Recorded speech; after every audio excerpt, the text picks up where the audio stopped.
Hey everybody, welcome to Comix Rant Mini. My name is Arvin Bautista. I am slurring my speech a little bit. I'm not drunk, it's just early in the morning.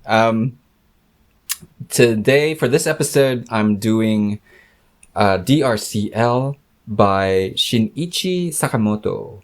And it's a vampire story based off of Bram Stoker's Dracula.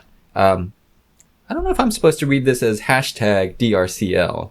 I was just thinking about this, which is genius because anytime anybody has to talk about this book online, you got an instant hashtag.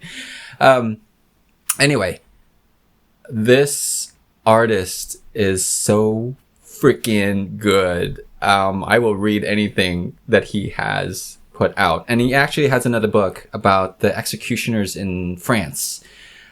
He does a lot of like these period piece manga, and his artwork is just stunning. I don't know how he can produce this stuff on a regular basis. He has a studio, fine, but it's still a lot of work.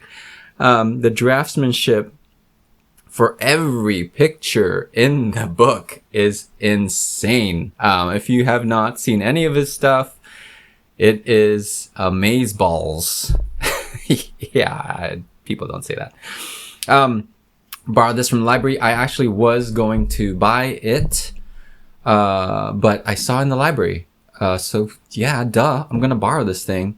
I will definitely buy it. I want my own copy. This guy's stuff is so good. I need to have it physically. I see I've followed him on his Instagram account, and I've seen his pictures or his drawings online, and they're so detailed that I'm always surprised his detail comes through on something this small. So this is my hand, and this is the book. But the amount of detail in his books are crazy. Even this freaking typewriter is nuts, right? And it's this great black and white art. Nice. My example of black and white art is in color, but the colors are great. So manga does this where they have a couple pages in color. I think when it hits the anthology stuff, that's usually like every chapter or every book I think opens with a color page, because I think if it's all, I think of it like a celebration, like, oh, your serialization lasted that long, here you go, you get a color page. But the detail, just knock this camera over. Okay, the detail here is just so stunning, even in the opening shot, right? And I love the contrast, the shadows that he puts in there, that him and his studio puts in there. He probably just draws all the characters and somebody else details all the backgrounds. It opens up and it is on the Demeter, which I think is the boat that Dracula takes to get to England. And this follows the crew. I mean, geez, look at this stuff. It's crazy awesome. The writing is great. I wasn't sure how it would play off, to be honest, but when you translate things, it's never usually the best. And a lot of manga is like that for me. When I read it, it just is so stiff. But sorry, I have to get real close because this book is smaller. Oops. But there's a lot of humor that translates through, and then I love like the voice that the characters have when it shifts to the setting in England. It's almost got that pip pip cheerio kind of tone, just a little bit, to kind of like, and it's in places that are humorous, so it's meant to be. I'm just gonna flip through this because it is freaking stunning. I have not actually finished it yet. I went through a bunch of books and I'm still working my way on to this, but I have flipped through. I've read a good chunk to share this with you guys. I probably won't go too far, so it doesn't spoil it for me for you. But he has some great techniques here, like this guy's beard. I noticed. I was like, oh, that's cool. He just went back in there and added white, or so like even the hatching on the face, it's broken up into these little tiny hatch marks, and it has this nice texture, but also gradient. He hits like these nice grays, even though but what I love, he hits all these nice grays, but he has very, very stark blacks, right? Like he frames his drawings, each panel, really nicely, and it's creepy, man.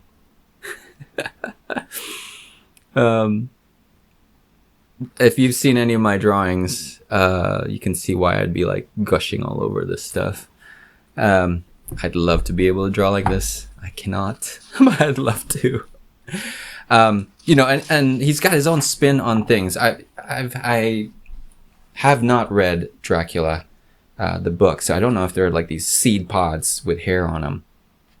But it just looks cool. He plays it off really good. The interaction between these scared sailors investigating the ship, right? And then these crates that they open up with these weird indentations. It smells bad, and they keep saying how it smells bad. And when you put the crates together, it's like a body. Well, imprint of a body. Now, where's the rest of the body? What's going on, right? And then what the heck are these things? So it's like this great, creepy scene. Claustrophobic, you totally feel it. And it's like gross moss. What the heck? Like, I don't even know if that's in the book. It's growing out of his body, plants. But it's great. The way it's depicted is really great. And then there's a scene where these two guys come back. And the lighting is really nice. It's like this, it's like a single light, flashlighty, lamplighty, candlelighty kind of thing, where the shadows cast short, or right there, right? So it's got this, and then it's just cut off the legs, which is already like on an art side, it's already kind of weird, but it's a technique he employs to kind of give you this creepy, real feeling, like it's happening, not quite as staged, right? That kind of lighting, even though he stages it that way. But anyway, like, cool. What the heck is going on with this guy's face? He's like pulling off his face because these vines are all over him. Stunning. And this is like in the first few pages of this book. I should really move on before I just dwell on these couple pages. I will confess, I've actually read some of this online. Somebody, because I don't have access to this. It was never, not an excuse. It was never translated. And, I never even saw a copy of his print. Eyeballs, in Japanese print, right? I didn't know how to get my hands on it. So I was actually reading it. But as I'm reading, I'm like, this does such a disservice to the book because it's this digital thing. It needs to be in my hands, printed. Some people don't care. I do. Like, holy cow, look at this. These drawings, just these faces, the expressions, and the detail. Catch as catch can. That's a cool little saying that she actually... So this is Mina Harker. And it's kind of set like when they were in boarding school. They're younger than what I picture them in my head. I've watched the movies and the stories and all the other stories from it, that usually from TV. So I don't actually know how young Mina and was it Jonathan? Oh, I can't even remember. Van Helsing. All I know is Van Helsing is old, right? All these characters from the book are. But look at these characters. So cool. Look at this hair.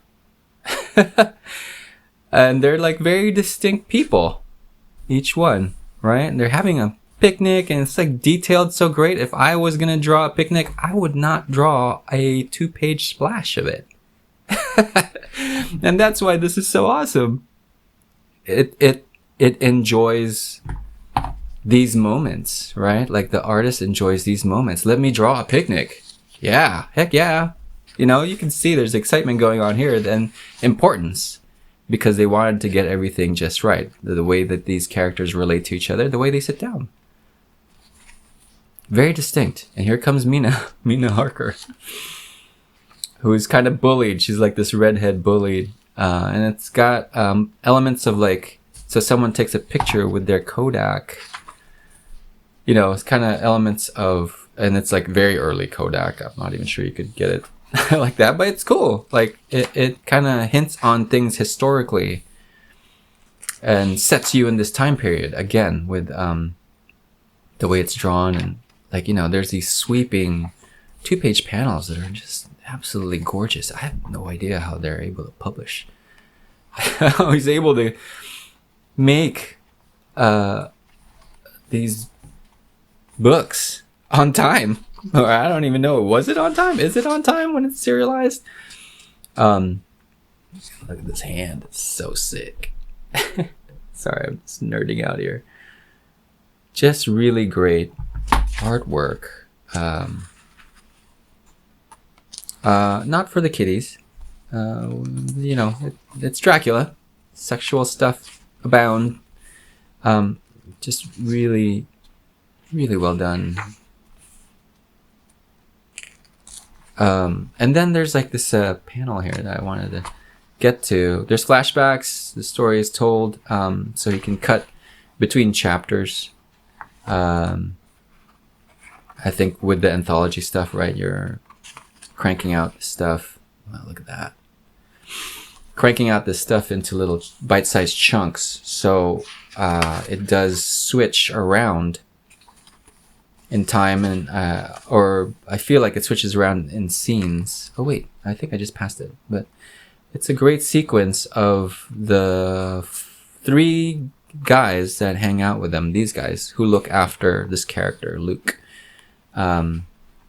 Here it is. So they want to rescue him, her. I think it's a her that's pretending to be a boy, because I think it's a, you know, it's one of those schools that boys and girls are in dorms and they have their own dorms, but they refer. But from what I remember from the movie, it's Dracula seduces this woman named Lucy, and Luke is Lucy, and they do make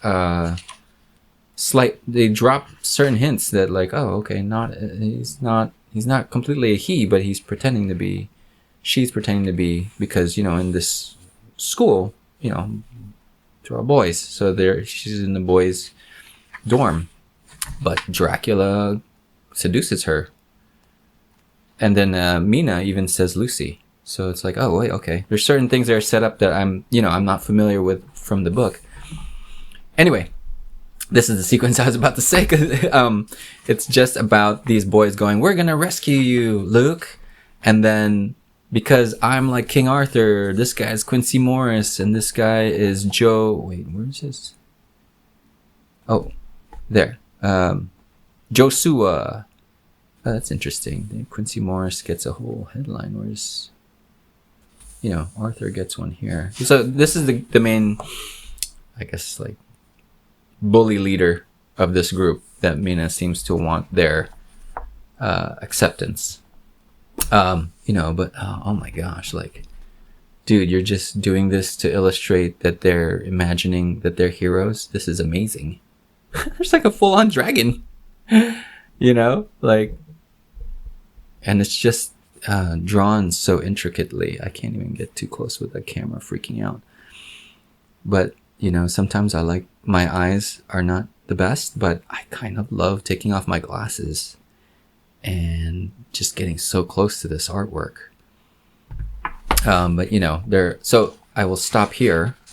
I don't want to ruin any more. I think there's a lot of things going on, so a lot of fun things to read through. But I just wanted to recommend it. This guy's artwork is just phenomenal. And this story, this genre, it works with his style. I think this is what kind of got me jazzed up and him on my radar. He does have that French Revolution Executor. I can't even remember the name of it. Story. It's great. It looks just as great. But I mean, this horror genre with Dracula, a retelling of Dracula, is just so awesome to me. DRCL by Shin-ichi Sakamoto. Highly recommended. If you see it, pick it up. I will have to buy myself my own copy. And that's it for this episode of Comix Rant Mini. See you guys next time.